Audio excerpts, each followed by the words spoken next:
तो आज हम लोगों को ह्यूमन बॉडी में जो इतनी सारी लाइफ प्रोसेसेस होती हैं, इतनी सारी लाइफ प्रोसेसेस में आज एक आखिरी लाइफ प्रोसेस के बारे में बात करनी है, that is excretion.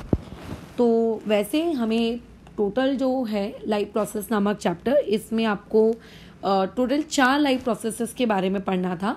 Digestion, respiration, circulation and excretion. तो जो स्टार्टिंग की 3 है वो तो हम लोग कवर कर चुके हैं, ठीक है, कम्प्लीटली। उसमें कोई भी पार्ट आपका छूटा हुआ नहीं है।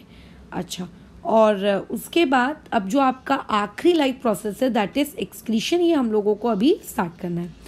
तो बहुत ही देखो सिंपल सी चीज़ है। आज हम इसको इंट्रोडक्टरी लेवल पर रखेंगे और इंट्रोडक्टरी लेवल पर एक्सक्रीशन को पढ़ने जा रहे हैं, जिसमें कुछ भी दिमाग लगाने का या कुछ भी कठिन काम करने का इसमें कुछ स्कोप ही नहीं है, ठीक है। ऐसा कुछ है ही नहीं कि ये चीज़ अरे मैडम ये तो समझ ही नहीं आ रही करके कैसे गई, ठीक है, ओके। तो सबसे पहले क्या हमने एक्सक्रीशन का मतलब जानते हैं? तो देखो, एक्सक्रीशन के मतलब के बारे में अगर मैं बात करूं तो सिंपल ये है कि जब हमारी बॉडी में कोई भी मेटाबॉलिक प्रोसेस होती है तो उस मेटाबॉलिक प्रोसेस के दौरान बहुत सारी रिएक्शंस हमारी बॉडी में होती है ना, रिएक्शंस होती हैं।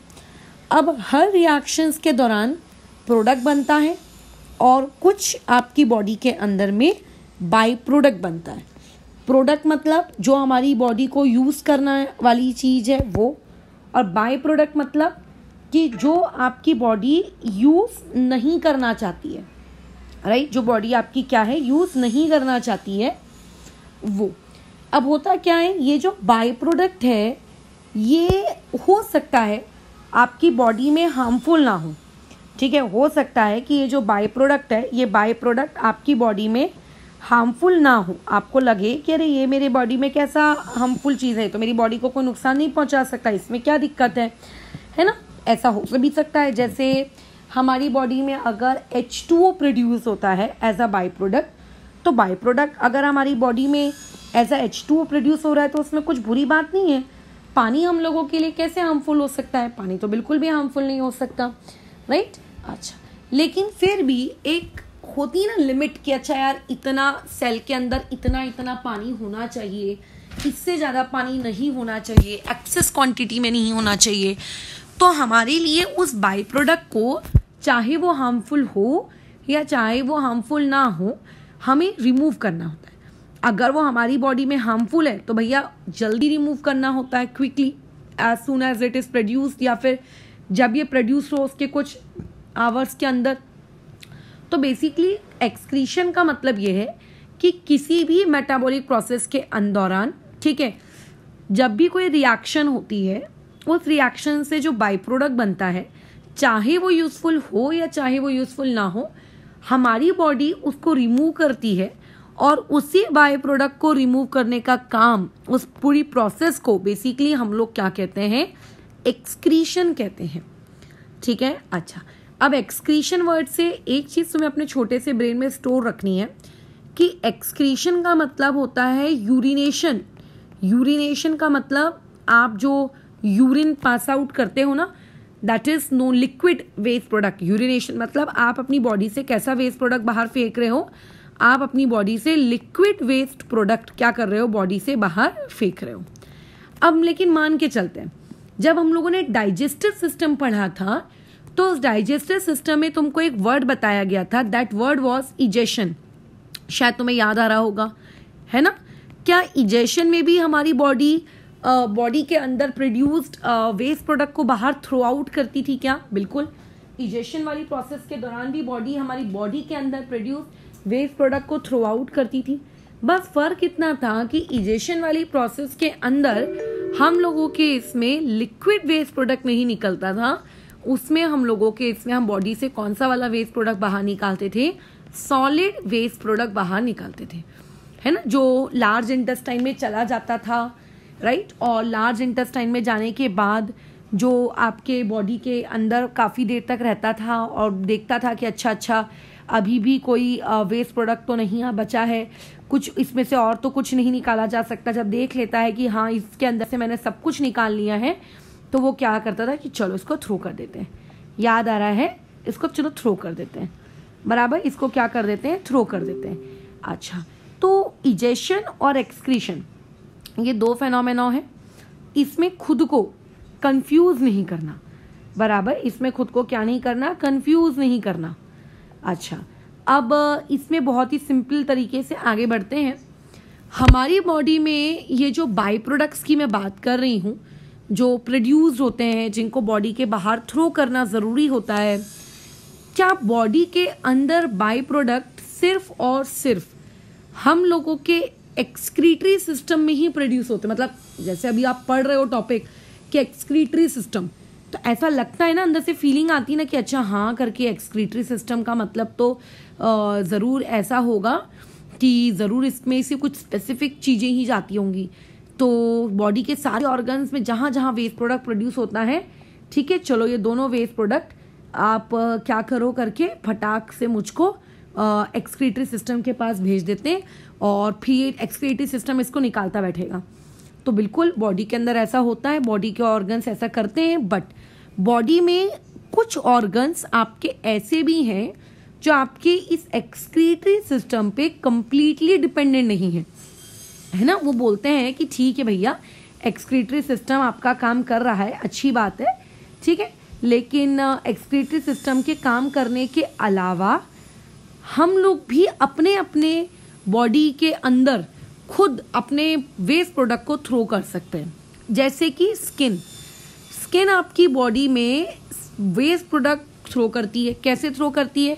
हम लोगों को पसीना निकलता है, स्वेट, तो जो स्वेट हमको निकलता है, जो भी पसीना, that pasina is also our what, waste product. तो देखो ये हम लोगों का वेस्ट प्रोडक्ट है। क्या इसके लिए आपको एक्सक्रीटरी सिस्टम के पास जाना पड़ा क्या? फिर नहीं। अच्छा, फिर उसके अलावा और कोई है हमारी बॉडी के अंदर जो इस तरीके का काम करता है स्किन के अलावा? तो हाँ, स्किन के अलावा एक और है जो हमने रिसेंटली रेस्पिरेटरी सिस्टम में पढ़ा था, लंग्स के पास तुम जानते हो CO2, याद करो, CO2 कार्बन डाइऑक्साइड, हाँ कार्बन डाइऑक्साइड होता है, बराबर, और कार्बन डाइऑक्साइड को बाहर फेंकता है, ठीक है। अच्छा बढ़िया, और कोई चीज़ आपने पढ़ी है क्या? हाँ, एक और जगह पढ़ा है, हम लोगों ने पढ़ा तो नहीं है लेकिन मैं बता देती हूँ, वो होता है आप लोगों का लीवर सुनने में अजीब लग रहा है, बट यस, लीवर के अंदर में भी क्या होते हैं, वेस्ट प्रोडक्ट प्रोड्यूस होते हैं। और जो ये वेस्ट प्रोडक्ट लीवर के अंदर प्रोड्यूस होते हैं ना, ये जो वेस्ट प्रोडक्ट हैं, इनको भी बॉडी से बाहर निकाला जाता है in the form of bile, ठीक है, in the form of bile. होता क्या है कि लीवर्स के अंदर होता है प्रोटीन। जब तुम हायर क्लास में जाओगे तब तुम्हें पता चलेगा कि प्रोटीन्स के अंदर कार्बन होता है, हाइड्रोजन होता है, नाइट्रोजन होता है, राइट, ऑक्सीजन होता है। अच्छा, तो ऐसे में अब होता क्या है कि ये प्रोटीन का ब्रेकडाउन होता है, इस प्रोटीन को तोड़ा जाता है। तुम तो जानते ही हो कि प्रोटीन टूटता है, तो इस प्रोटीन के टूटने की वजह से होता क्या है आप लोगों का, बताओ, आप लोगों का कुछ वेस्ट प्रोडक्ट तैयार होते हैं। तो बहुत ज़रूरी होता है कि इस वेस्ट प्रोडक्ट को भी बाहर एलिमिनेट किया जाए। तो लीवर भी क्या करता है, आप लोगों के वेस्ट प्रोडक्ट को बाहर निकालने में हमें हेल्प करता है। अब लीवर ना किस तरीके से मतलब वेस्ट प्रोडक्ट को बाहर निकालता है, जैसे लंग्स तो कैसा है, एक्सेल कर दो तो CO2 बाहर चली गई, पानी स्किन के अंदर से स्वेट हो जाता है, बाहर आ गया। लीवर किस तरीके से वेस्ट प्रोडक्ट आपको बाहर निकाल के देता है?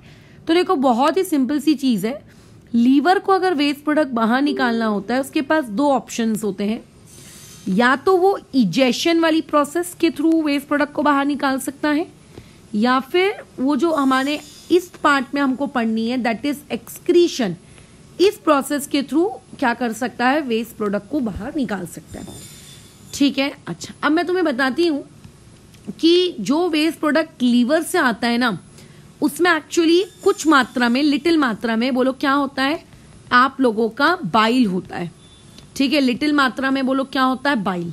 और हमने ये चीज पढ़कर रखी है कि बाइल जो है आप लोगों का एक येलोइश कलर का, बोलो क्या होता है, लिक्विड होता है, बराबर। अच्छा, क्योंकि देखो अभी जब तुम लोग एक्सक्रीटरी सिस्टम को डिटेल में पढ़ोगे ना तो तुम्हें बेसिकली पता लगेगा कि एक्सक्रीटरी सिस्टम में आप लोग जो यूरिनेट कर रहे हो, ठीक है, आप जो एक्सक्रीटरी सिस्टम में आप जो यूरिन पास कर रहे हो बॉडी के बाहर, वो यूरिन क्या है? वो यूरिन एक पानी है यार, और कुछ नहीं है। ठीक है, वो क्या है? आप लोगों का पानी है, और क्या है? और कुछ भी नहीं है। तो बेसिकली अगर वो सिर्फ पानी है तो उसका जो कलर है वो येलो क्यों होता है ना? अगर यूरिन सिर्फ एक पानी ही है तो पानी किस तरीके से रहता है? कलरलेस। तो हमारा यूरिन भी कलरलेस होना चाहिए था। तो होता यह है कि हमारी यूरिन में जो लीवर है वो स्मॉल क्वांटिटी में, बोलो क्या मिक्स कर देता है? बाइल मिक्स कर देता है, क्योंकि वो भी तो एक प्रकार का वेस्ट प्रोडक्ट ही है। और इसके मिक्स होने की वजह से हमारे जो यूरिन का कलर होता है वो क्या होता है? स्लाइटली येलो होता है।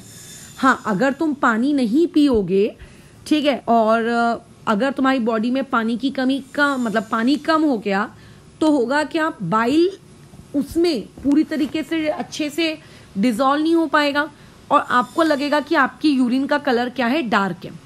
लाइक दैट तुम्हारे पास होली है, होली में एक डिब्बी कलर है, उसको तुमने एक ड्रम पानी में डिजॉल्व किया, तो बताओ क्या कलर देखने को मिलेगा? कुछ भी देखने को नहीं मिलेगा। एक डिब्बी को तुम एक ड्रम में डिजॉल्व कर रहे हो, कहाँ कुछ पता चलेगा? फिर बताओ। अच्छा, लेकिन अगर तुमने वही सेम एक डिब्बी कलर सिर्फ एक बाल्टी पानी में डिजॉल्व किया होता, सोचो कितना डार्क कलर आया होता, है ना? कितना डार्क कलर आया होता, बराबर। तो ऐसे केस में अगर आप लोगों ने पानी कम पिया है, ठीक है, अगर आपने पानी कम पिया है तो आपकी जो यूरिन है वो लाइट येलो नहीं दिखती, फिर वो क्या दिखने लगती है? डार्क येलो दिखने लगती है। और डार्क येलो यूरिन देखते बराबर हम समझ जाते हैं कि यार हमारी बॉडी में क्या हो चुकी है? पानी की कमी हो चुकी है। क्या ये बात दिमाग में जा रही है? हमारी बॉडी में क्या हो चुकी है? पानी की कमी हो चुकी है। अच्छा, क्या ये बात समझ रहे हो? ओके। तो बेसिकली हम लोगों का जो यूरिन है वो यूरिन आप लोगों का कलर फुल यानी कि येलो कलर वाला क्यों दिखता है? ठीक है, वो यूरिन हम लोगों का येलो कलर वाला क्यों दिखता है? Because of this presence of bile. So skin, lungs, liver, ये तो हमारे बॉडी में एक्सक्रीटरी सिस्टम मतलब है तो नहीं, बट एक्सक्रीटरी वेस्ट प्रोडक्ट को बाहर निकालने में मदद तो करते हैं। लेकिन इन एक्सक्रीटरी ऑर्गन्स के अलावा हमारी बॉडी में जो सबसे इंपॉर्टेंट एक्सक्रीटरी ऑर्गन होता है वो बेसिकली होती है हम लोगों की किडनी। मतलब अगर तुम लोगों का, ठीक है, अगर तुम लोगों का अच्छा किडनी खराब हो जाए और तुम अगर ये सोच रहे हो कि भैया अब तो मेरे पास स्किन है, मेरी तो लंग्स अच्छे हैं, है ना, अच्छा तो मेरे को तो किडनी की क्या जरूरत, खराब हो गई, क्या दिक्कत है ना? अच्छा, कोई दिक्कत नहीं है, मैं तो खुश हूँ भैया, मुझे कोई दिक्कत नहीं है। लेकिन क्योंकि मेरे तो जो वेस्ट प्रोडक्ट है वो तो कहाँ से निकल रहा है? लीवर से निकल रहा है, लंग से निकल रहा है, स्किन निकाल के दे रही है। अच्छा, तो ऐसे में क्या होगा? ये आपकी सोचना आपका गलत है। हमारी बॉडी में अगर मान लेते हैं किडनी खराब हो जाए ना, तो किडनी के खराब होने की वजह से अगर आप सोचोगे कि उसको रिप्लेस स्किन कर ले, लंग्स कर ले या लीवर कर ले, तो ऐसा नहीं होता। तुम्हारी बॉडी के एक्सक्रीशन का जो सबसे मेन फंक्शनल यूनिट होता है ना, बेसिकली वो किडनी होता है। क्योंकि किडनी एक दिन में जितना जितना जितना जितना क्या करती है बोलो? फिल्टर करती है ना, जितना वो let's say waste product produce करती है उतना और कोई नहीं कर सकता। ठीक है, उतना और कोई नहीं कर सकता, बराबर, कोई भी नहीं कर सकता। तो देयरफॉर अगर आप ये सोचते हो कि किडनी खराब हो गई है और किडनी के खराब होने के बाद हम डिपेंडेंट हो जाएं, ठीक है, हम डिपेंडेंट हो जाएं किस पर? स्किन पे, लंग्स पे, लीवर पे कंप्लीटली, तो ऐसा नहीं हो सकता।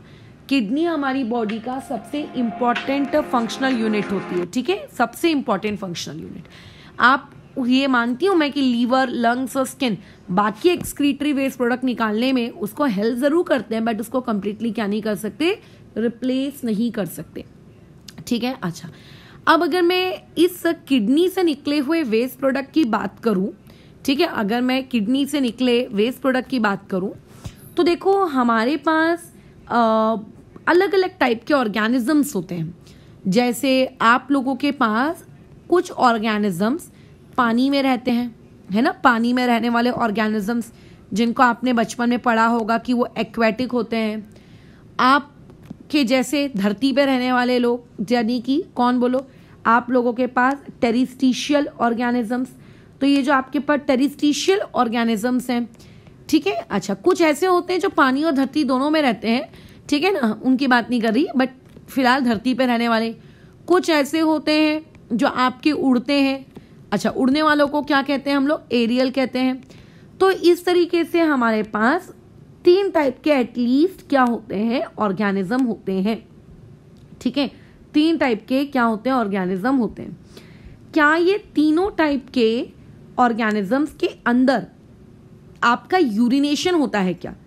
तो बिल्कुल, आपके तीनों टाइप के ऑर्गेनिजम्स के अंदर यूरिनेशन होता है। ऐसा नहीं होता कि सिर्फ तुम्हारे अंदर या मेरे अंदर यूरिनेशन होता है, या फिर सिर्फ ह्यूमन बीइंग्स के अंदर। तुमने डॉग्स को देखा होगा, वो भी यूरिनेट करते हैं। गाय को देखा होगा, बल्कि तो हमारे इंडियन कल्चर में तो गौमूत्र की कुछ ज़्यादा ही इंपॉर्टेंस है, ठीक है। अच्छा, तो वो भी यूरिनेट करती है। तो बेसिकली टेरिस्टिशियल एनिमल्स को तो हमने देखा है कि हाँ, वो यूरिनेट करते हैं। अगर तुम उनके यूरिन के सैंपल को कलेक्ट करो, ठीक है, और अगर ये पता लगाने की कोशिश करो कि उस यूरिन के सैंपल के अंदर है क्या, तो जैसा कि मैंने कहा कि मोस्टली वो चीज़ पानी से बनी होगी। आई डू एग्री, उसके अंदर हो सकता है थोड़े दूसरे बाय प्रोडक्ट्स हो, वेस्ट प्रोडक्ट्स हो, है ना। जैसे आगे आप पढ़ोगे कुछ प्रकार के सॉल्ट्स होंगे। अच्छा, कुछ हो सकता है उसके अंदर तुमने अनवांटेड कुछ मेडिसिन वगैरह खा ली होंगी, या मान लेते डॉक्टर ने कहा है एक दवाई खा लो, तुमने ओवरडोज ले लिया, लेट से कुछ भी किया तुमने, अनवांटेड मेडिसिन या कोई ड्रग्स तुम्हारी बॉडी में है, तो वो भी यूरिन के बाहर चला जाता है। बट अगर मैं उन सारी चीज़ों को साइड हटा दूं, तो हमारे जो टेरिस्टिशियल ऑर्गेनिजम्स हैं, हम जब यूरिनेट करते हैं, उस यूरिन का अगर सैंपल कलेक्ट किया जाए और अगर ये पता लगाया जाए कि उस यूरिन के अंदर कौन सा केमिकल है, तो हमारी यूरिन के अंदर पाया जाता है यूरिया। तुमने सुना होगा खाद के नाम पे यूरिया का इस्तेमाल करते हैं, राइट। यूरिया पाया जाता है, या फिर हम लोगों की बॉडी के अंदर क्या पाया जाता है? यूरिक एसिड पाया जाता है। मतलब बेसिकली हम लोगों का जो यूरिन बाहर निकलता है, इट कंसिस्ट ऑफ व्हाट? आप लोगों का यूरिया और यूरिक एसिड।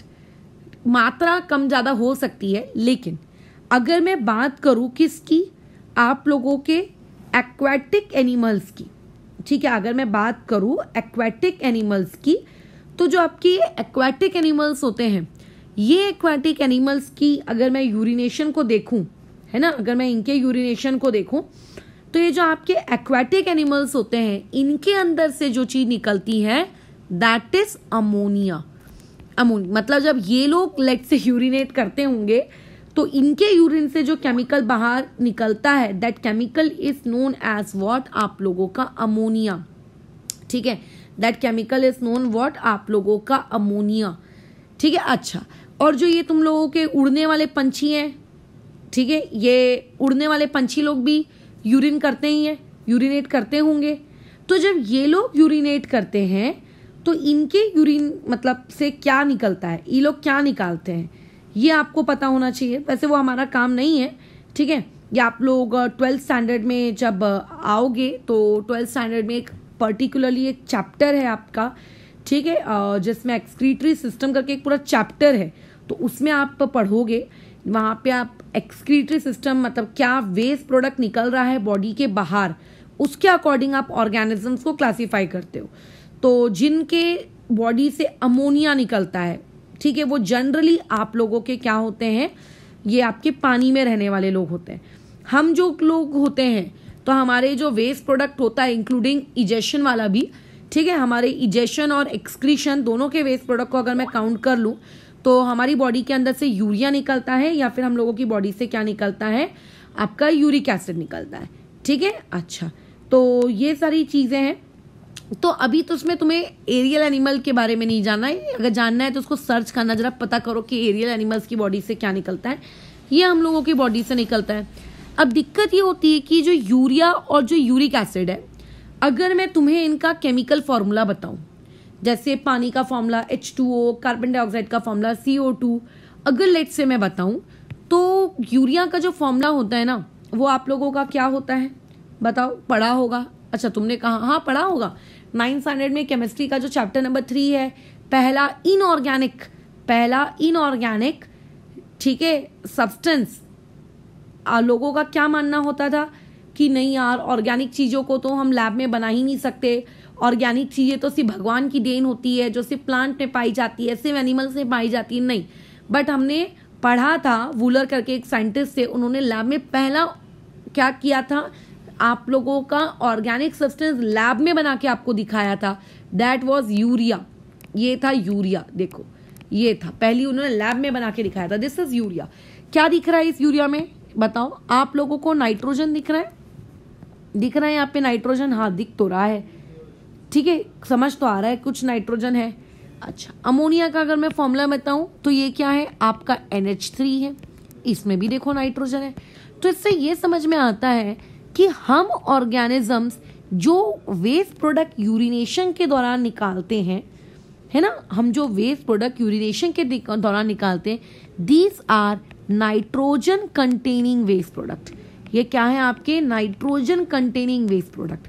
अगर इन नाइट्रोजन कंटेनिंग वेस्ट प्रोडक्ट को मेरी बॉडी ने प्रोड्यूस किया, तो प्रोड्यूस करते बराबर इमीडिएटली क्या होता है, ये बॉडी के बाहर थ्रो नहीं करती। अब अगर मान लेते तुम्हारी बॉडी के अंदर एक्सक्रीशन होता रहता है बार बार, तो ऐसे केस में तुम्हारी बॉडी हर 10 सेकंड बाद या हर 10 मिनट बाद तो तुम वॉशरूम जाओगे नहीं ना।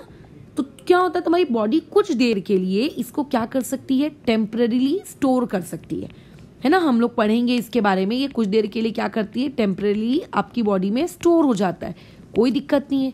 लेकिन इसको आफ्टर सम टाइम हमें हमारी बॉडी से परमानेंटली क्या करना पड़ता है, रिमूव करना पड़ता है। अगर ये तुम्हारी बॉडी में एक्यूमुलेट होता गया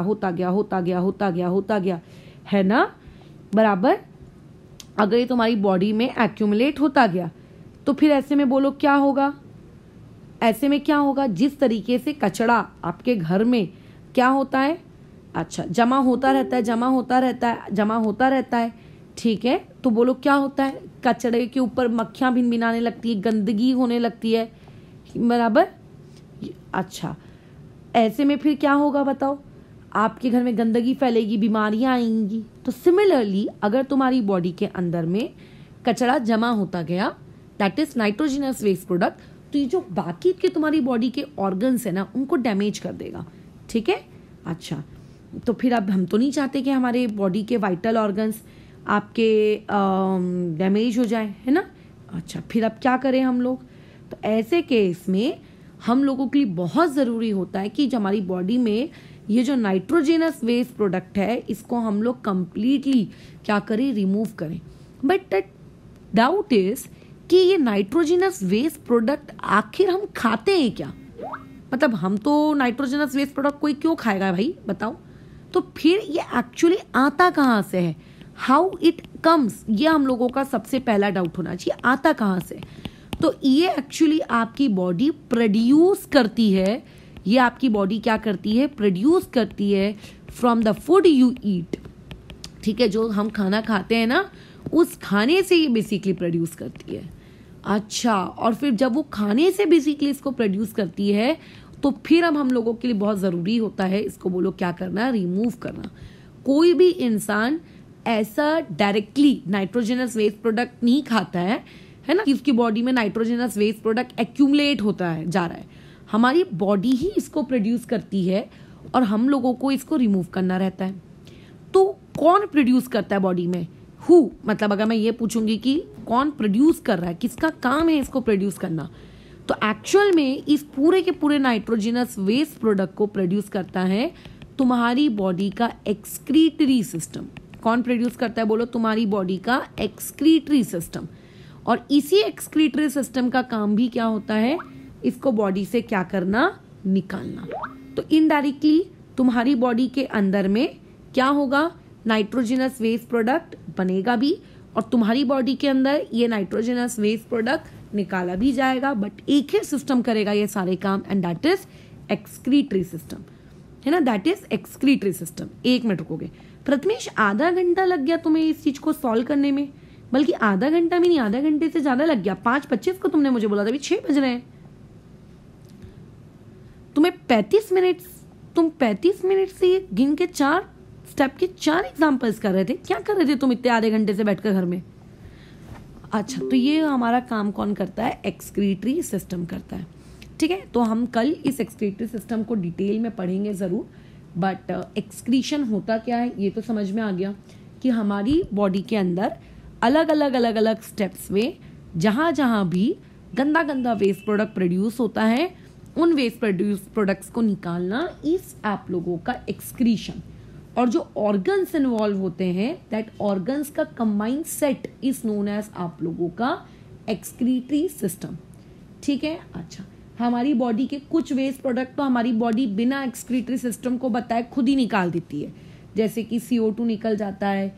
जैसे हमारी बॉडी के अंदर अगर H2O है, कुछ सॉल्ट्स हैं तो पसीने के वाया निकल जाता है। कुछ गंदे गंदे हमारे अनयूज्ड प्रोटीन्स होते हैं लीवर में पड़े हुए, वो हम लोगों के निकल जाते हैं। तो बहुत सारा तो हम लोगों का ऐसे ही वेस्ट प्रोडक्ट निकल जाता है। बट जो 99% हमारी बॉडी का वेस्ट प्रोडक्ट है वो ये CO2 FiO2 नहीं होता है, वो होता है यूरिया, और सबसे ज्यादा हानिकारक है ना। और इसको निकालने के लिए फिर कौन इन्वॉल्व होता है? हम लोगों की बॉडी का एक्सक्रीटरी ऑर्गन्स इन्वॉल्व होते हैं। और इस एक्सक्रीटरी ऑर्गन में जो सबसे इंपॉर्टेंट एक्सक्रीटरी ऑर्गन है वो है किडनी। ठीक है, सबसे ज्यादा इंपॉर्टेंट एक्सक्रीटरी ऑर्गन कौन है? इसकी किडनी। किडनी सबसे इंपॉर्टेंट रोल प्ले करती है। अब देखो, हम तो भैया ह्यूमन बींग्स हैं, मल्टी सेलुलर बड़े ऑर्गेनिजम्स है ना। अब आपके जो छोटे मोटे कीड़े मकोड़े हैं, अब छोटे मोटे कीड़े मकोड़े का मतलब मेरा मीनिंग है अमीबा। अब ये बेचारा अमीबा कैसे करता होगा बताओ आप लोगों का एक्सक्रीशन? क्योंकि अमीबा तो एक यूनिसेलुलर है। अब यूनिसेलुलर के पास तो सिर्फ एक सेल होता है। अब एक सेल होने के लिए, ठीक है, एक सेल है होने के लिए बोलो क्या होता है आपका? अलग अलग बताओ, सिस्टम्स तो बन नहीं सकते। जब हमने अमीबा का डाइजेस्टिव सिस्टम पढ़ा था तो उस वक्त भी यही बातचीत की थी कि बेचारे के पास एक सेल है ना, उससे एक ऑर्गन नहीं बनेगा, सिस्टम तो दूर की बात। तो अमीबा जैसे और भी जो दूसरे आप लोगों के, ठीक है, क्या होते हैं आप लोगों के क्या होते हैं, ठीक है, आप लोगों के क्या होते हैं? दूसरे यूनिसेलुलर, ठीक है, ऑर्गेनिजम्स होते हैं। ये दूसरे यूनिसेलुलर ऑर्गेनिजम्स जिस तरीके से खाना खाते हैं ना, कि सिंपल अपनी बॉडी के अंदर खाने को बस वो लोग क्या कर लेते हैं? अंदर एब्जॉर्ब करवा लेते हैं। तो उसी तरीके से ये लोग सिंपली अपनी बॉडी के अंदर से खाने को बाहर भी निकाल देते हैं। तो अमीबा जैसे जो बहुत ही सिंगल सेल्ड एनिमल्स हैं, ये अपनी बॉडी के अंदर से जो वेस्ट प्रोडक्ट होता है, जैसे उनकी बॉडी के अंदर भी CO2 प्रोड्यूस हो रहा होगा, तो CO2 को वो डिफ्यूजन से बाहर निकाल देते हैं। ये मैंने ऑलरेडी बताया था, अमीबा के अंदर डिफ्यूजन होता है, डिफ्यूजन से वो लोग क्या करते हैं? निकाल देते हैं। अच्छा, अब उसके बाद लेकिन अमीबा के अंदर भी कुछ ना कुछ तो नाइट्रोजिनस वेस्ट तो उसके अंदर भी प्रोड्यूस होता ही होगा। तो अब अमीबा के अंदर अगर कोई नाइट्रोजिनस वेस्ट प्रोड्यूस होता है तो अमीबा उस नाइट्रोजिनस वेस्ट को कैसे निकालती है? ध्यान रखो, जब हमने पढ़ा था कि अमीबा खाना किस तरीके से खाती है, तो हमने क्या बातचीत की थी कि वहाँ पे एक टेम्पररी फूड वैक्यूल क्रिएट होता है। उस फूड वैक्यूल के अंदर वो खाना को लेकर जाती है, खाने को डाइजेस्ट करती है और फिर बॉडी के बाहर ऐसा फट जाती है और मतलब फूड वैक्यूल को डिस्ट्रॉय कर देती है वो। तो बस वो जो एक इमेजिनरी नकली सा हमने फूड वैक्यूल बनाया था ना उस वक्त, बस उसी फूड वैक्यूल को बोलो ये क्या कर देती है? फोड़ देती है। और जो भी, ठीक है, आप लोगों का वैक्यूल होता है वो फूट जाता है और उसके साथ ही साथ में जो वेस्ट प्रोडक्ट है, ठीक है, आपका क्या होता है? बाहर निकल जाता है। ठीक है ना, इस तरीके से होता है। क्या ये बात समझ में आ रही है? ठीक है, तो अमीबा ने इस तरीके से किया। और इसके अलावा मैं एक ऑर्गेनिजम्स का और बता देती हूँ। ऐसे तो अर्थ में इतने सारे ऑर्गेनिजम्स हैं, आप इतने सारे ऑर्गेनिजम्स का तो एक्सक्रीटरी सिस्टम पढ़ नहीं सकते, बट जिनका हमने रेस्पिरेटरी पढ़ा है उन्हीं लोगों का हम लोग एक्सक्रीटरी भी पढ़ लेते हैं, है ना। हमने अर्थवॉर्म का क्या रेस्पिरेटरी सिस्टम पढ़ा था? बिल्कुल पढ़ा था। हमने बात की थी कि अर्थवॉर्म की स्किन के थ्रू डिफ्यूजन होता है और अर्थवॉर्म में अंदर ऑक्सीजन जाता है, बाहर CO2 आता है। तो बेसिकली अगर मैं अर्थवॉर्म के अंदर प्रोड्यूस हुए CO2 वाले वेस्ट प्रोडक्ट की बात करती हूँ तो ये भी डिफ्यूजन के दौरान या डिफ्यूजन से CO2 को बाहर निकाल देता है। लेकिन अगर अर्थवॉर्म के अंदर भी कोई नाइट्रोजनस वेस्ट प्रोडक्ट प्रोड्यूस हुआ होगा, जो कि होता ही है ना, लेकिन कैसे चलेगा, वो कैसे निकालते हैं? तो एक्चुअल में होता क्या है कि अर्थवॉर्म की पूरी स्किन में बहुत सारे नेफ्रीडिया नामक एक ऑर्गन आप मान के चलो फैला हुआ होता है उसकी पूरी स्किन में। मतलब अगर आपको अर्थवॉर्म जितना बड़ा दिखता है उतने बड़े अर्थवॉर्म में जितनी भी स्किन होगी उसकी हर स्किन में क्या होता है, नेफ्रीडिया होता है। ठीक है, ये नेफ्रीडिया क्या करता है, अर्थवॉर्म के अंदर इस नाइट्रोजनस वेस्ट प्रोडक्ट को बाहर निकालने की कोशिश करता है। ठीक है, क्या करता है, इस नाइट्रोजनस वेस्ट प्रोडक्ट को बाहर निकालने की कोशिश करता है। डन।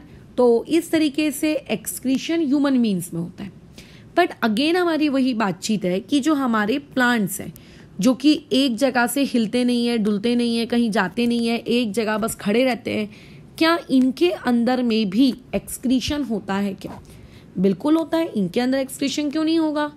बट हमें दिखता तो नहीं है एक्सक्रीशन होते हुए, दिखता है ना? कहाँ नहीं दिखता? देखो, जब प्लांट की पत्ती पीली पीली पड़ने जाए, जब प्लांट अपनी लीव्स को बोलो क्या कर देता है, येलो कलर की कर देता है, इसका मतलब होता है कि लीव्स गिरने वाली है, शेड होने वाली है ना? अच्छा, जब वो शेड होने वाली होती है तो उसी दौरान प्लांट क्या करता है, उसके अंदर में सारा जितना भी एक्सक्रीटरी वेस्ट प्रोडक्ट है, सारा का सारा एक्सक्रीटरी वेस्ट प्रोडक्ट उसके अंदर बोलो क्या कर देता है, भर देता है। ठीक है, जब वो प्लांट की पत्ती पीली पड़ने वाली होती है तो उस दौरान क्या करता है, वो सारा का सारा जो गंदा गंदा एक्सक्रीटरी वेस्ट प्रोडक्ट है उसके अंदर भर देता है। और जैसे ही आपकी पत्ती या लीफ शेड ऑफ हो जाती है तो बताओ, पत्ती गिर गई और उसके साथ में जो वेस्ट प्रोडक्ट होता है वो वेस्ट प्रोडक्ट भी बोलो क्या हो जाता है, आप लोगों का गिर जाता है। ठीक है, क्या ये बात समझ में आ रही है? वेस्ट प्रोडक्ट भी क्या हो जाता है, गिर जाता है। तो प्लांट एक बहुत ही इंपॉर्टेंट प्रोसेस को यूज करता है अपना वेस्ट प्रोडक्ट अपने अंदर से रिमूव करने के लिए, और वो प्रोसेस होती है बोलो कौन सी, तुम लोगों की शेडिंग ऑफ लीव्स, राइट? अच्छा, क्या सिर्फ ये गुलाती वेस्ट प्रोडक्ट निकालने की है क्या प्रोसेस? नहीं, अलग अलग प्लांट्स में वेस्ट प्रोडक्ट को निकालने की देखो अलग अलग प्रोसेस होती है। जैसे अगर मैं बात करूं बैनियन ट्री की, तो तुम्हें शायद पता होगा कि अपन बैनियन ट्री से रबर ट्री, चलो छोड़ो बैनियन ट्री ना बोलते हुए रबर ट्री बोल देते हैं, फेमस वर्ड, जिससे हम लोग हमारी रबर निकालते हैं। तो देखना, एक वाइट कलर का एक लिक्विड प्रोड्यूस होता है, वाइट कलर का लिक्विड। दैट वाइट कलर का liquid is also known as उसका वेस्ट प्रोडक्ट। ये बात अलग है कि उस वेस्ट प्रोडक्ट को हम लोग यूज करते हैं। अब जैसे गाय गोबर करती है तो गाय के गोबर को भी तो यूज किया जाता है ना, बताओ फिर। तो वेस्ट प्रोडक्ट को हम यूज कैसे कर रहे हैं भैया, वो तो हमारी साइंस और हमारा दिमाग है ह्यूमन बीइंग्स का, बट वो रहता है एक्चुअली वेस्ट प्रोडक्ट ही है। अच्छा, अगर तुम बात करोगे कुछ ट्रीज की, तो तुम देखोगे कि कुछ ट्रीज के जो बार्क होते हैं, जैसे मतलब जो टहनियां होती हैं, स्टेम्स होती हैं, या जो बार्क होती हैं, उनकी बार्क पे, उनकी स्टेम्स पे देखना एक ब्राउन कलर का एक चिपचिपा सा लिक्विड कभी थोड़ा थोड़ा सा निकलते हुए आपको दिखता है। दैट चिपचिपा सा liquid is also known as their excretory waste product. हम जो गोंद बनाते हैं ना, गोंद, या फिर जो लाख होता है रेड कलर का, लाख के ऑर्नामेंट्स बनते हैं, ठीक है, लाख की चूड़ियां is a very famous, that is also a type of excretory waste product. लेकिन ये तो बात हो गई प्लांट्स के अंदर पैदा होने वाले नाइट्रोजनस वेस्ट प्रोडक्ट की, जो अलग अलग प्लांट्स में देखो अलग अलग तरीके से निकाला जाएगा। लेकिन प्लांट्स के अंदर नाइट्रोजनस वेस्ट प्रोडक्ट के अलावा हमारे जैसे CO2 भी तो प्रोड्यूस होती होगी। वो कैसे निकालता है प्लांट? बाबा स्टोमेटा की जय, स्टोमेटा वो किस दिन काम आएगा? याद करो, हमने पढ़ा था स्टोमेटा के वाया CO2 बाहर चली जाती है, लेंटिकल्स के वाया CO2 बाहर चली जाती है, याद आ रहा है? सिमिलरली जब फोटोसिंथेसिस होती है उस दौरान वेस्ट प्रोडक्ट क्या होता है? उस दौरान वेस्ट प्रोडक्ट होता है O2, और वो O2 भी किसके वाया बाहर चली जाती है? स्टोमेटा के वाया, स्टेम्स के वाया, है ना, आप लोगों के रूट हेयर्स के वाया, वो भी बाहर चली जाती है। सो अलग अलग प्लांट्स में अलग अलग देखो तरीके होते हैं। अगर मैं धतूरे की बात करूं, तुमने आई थिंक धतूरा देखा होगा, तो धतूरे को अगर आप तोड़ते हो या फिर नहीं भी तोड़ते तो देखना उसके अंदर से व्हाइट कलर का एक लिक्विड निकलता है। दैट व्हाइट कलर का लिक्विड वैसे बहुत जहरीला होता है, that is also its waste product. अगर मैं आम की बात करूं, जब आम कच्चा होता है कैरी वाले फॉर्मेट में, तो तुम देखना उस आम के पास से एक हल्का सा स्टिकी ब्राउन कलर का एक लिक्विड निकलता है, that is also its waste product, वो भी उसका एक प्रकार का वेस्ट प्रोडक्ट है। तो बेसिकली प्लांट हो या एनिमल हो, कोई भी ऑर्गेनिज्म अपनी बॉडी के अंदर में वेस्ट प्रोडक्ट एक्यूमुलेट करके नहीं रखता, because accumulation of waste product is very harmful for the healthy life of any organism. ठीक है, इवन अगर आपको किसी प्लांट में छोटे छोटे एकदम बारीक कांटे दिखते हैं ना, दैट कांटे इज ऑल्सो नोन एज, उसका बोलो क्या, वेस्ट प्रोडक्ट। जैसे मैं इसका एक एग्जाम्पल देती हूँ, हिंदी भाषा में उसे कहते हैं अरबी की बड़ी बड़ी लीव्स होती हैं, उस अरबी के पकोड़े बनाए जाते हैं एक्सेट्रा, अलग अलग मैथडोलॉजी को यूज करके। अच्छा, तो वो जो अरबी की लीव्स होती हैं, ठीक है, उस लीव्स के अगर तुम खाते हो लेट से पकोड़े बनाकर, तो उसके दौरान ना बहुत सारे क्या करते हैं बताओ, नींबू उसमें डालते हैं, मतलब खटाई उसमें बहुत सारी डालते हैं। क्यों? क्योंकि अगर आप खटाई नहीं डालते हो, ठीक है, तो आपके गले में ना बहुत काटता है वो। अब महाराष्ट्र में उसको धोपाचे पान कहते हैं, है ना, धोपाचे पान, ये महाराष्ट्रियन क्या कहते हैं उसकी नेम है। अब हिंदी में तो उसको हम अरबी कहते हैं, और इंग्लिश में उसको अकेशिया कहते हैं। इंग्लिश में उसको क्या कहते हैं? अकेशिया। बाकी भाषाओं का मुझे नहीं पता, और कॉलकेशिया भी कहते हैं, आई थिंक अकेशिया नहीं कॉलकेशिया कहते हैं। ठीक है, तो ये जो लीव्स होती है ना, राइट, ये लीव्स आपको काटती हैं गले में बहुत। हाँ, कोलोकेशिया, राइट, कोलोकेशिया कहते हैं। ये लीव्स आपको बहुत काटती हैं। क्यों काटती हैं? तो उसमें ना हमारे जो घर में खाना बनाते हैं वो क्या करते हैं, उससे बहुत सारे नींबू डाल देते हैं, आमचूर यूज करते हैं, सजे खटाई यूज करते हैं। उनका ये कहना होता है कि खटाई यूज करने से वो लीव्स जो है हमारे गले में कम काटेगी। ऐसा क्यों होता है? क्योंकि देखो होता ये है कि वो जो लीव्स होती है ना, उन लीव्स के ऊपर invisible, I am talking about invisible, अगर आप अपनी नेकेड आई से देखोगे तो आपको नहीं दिखेगा, छोटे छोटे बहुत बारीक क्या होते हैं वहां पे, एक केमिकल होता है कैल्शियम ऑक्सलेट नामक। ठीक है, कैल्शियम ऑक्सलेट नामक एक केमिकल होता है उस पत्ती के ऊपर। अच्छा, अभी कैल्शियम ऑक्सलेट नामक केमिकल अगर आप खाते हो, है ना, अगर आप ये खाते हो, तो ये कैल्शियम ऑक्सलेट के क्रिस्टल्स जब आपके गले में जाते हैं, तो गले में जाने के बाद ये आपको क्या करते हैं, ईचिंग प्रोड्यूस करते हैं, और उसी को हम लोग कहते हैं कि हम लोगों को पत्ती या फिर लेट से वो अरबी क्या कर रही है, आप लोगों की काट रही है। अब जब हम लोग खटाई यूज करते हैं, तो खटाई क्या करती है, इस कैल्शियम ऑक्सलेट का जो ये केमिकल है बराबर, इस केमिकल को वो क्या कर देती है, काफी हद तक रिमूव कर देती है बराबर। और रिमूव कर देने की वजह से आप लोगों को वहां पे ऐसा लगता है कि अच्छा हाँ, अब मुझे वो पत्ता या वो अरबी अब मुझे नहीं काट रहे, बट रियलिटी में वो काटने वाली चीज होती कौन है, वो होते हैं कैल्शियम ऑक्सलेट के क्रिस्टल्स। अभी कैल्शियम ऑक्सलेट के क्रिस्टल्स आए कहां से? ये एक्चुअली कुछ और नहीं बल्कि ये प्लांट का वेस्ट प्रोडक्ट होता है। ठीक है, इवन ये तुम्हारी बॉडी के अंदर भी पाए जा सकते हैं, मैं ये भी बता दूं, है ना। अगर तुम्हारी बॉडी के अंदर में प्रॉपर तरीके से ये पूरा एक्सक्रीशन का अगर प्रोसेस नहीं हो रहा है, तो हम कहते हैं ना हमारी बॉडी में किडनी स्टोन्स हो गए, पत्थर प्रोड्यूस हो गए बॉडी के अंदर, किडनी स्टोन सुना होगा तुम लोगों ने, that kidney stones are this calcium oxalate, बड़े बड़े। ठीक है, तो ये उस पत्ते के ऊपर भी होता है। अब हिंदी में अरबी, इंग्लिश में कॉलकेशिया, और मराठी भाषा में थोपाचे पान, ये 3 चीजें होती हैं। और वो भी मुझे थोपाचे पान कहते हैं, भी किसी स्टूडेंट ने बताया था, मुझे भी याद नहीं है कि मैं करेक्ट हूँ कि नहीं, बट मे भी शायद यही कहते हैं, एग्जैक्टली तो मुझे याद नहीं है। ठीक है, तो ये होती हैं वो चीजें जिनके अंदर वेस्ट प्रोडक्ट होता है।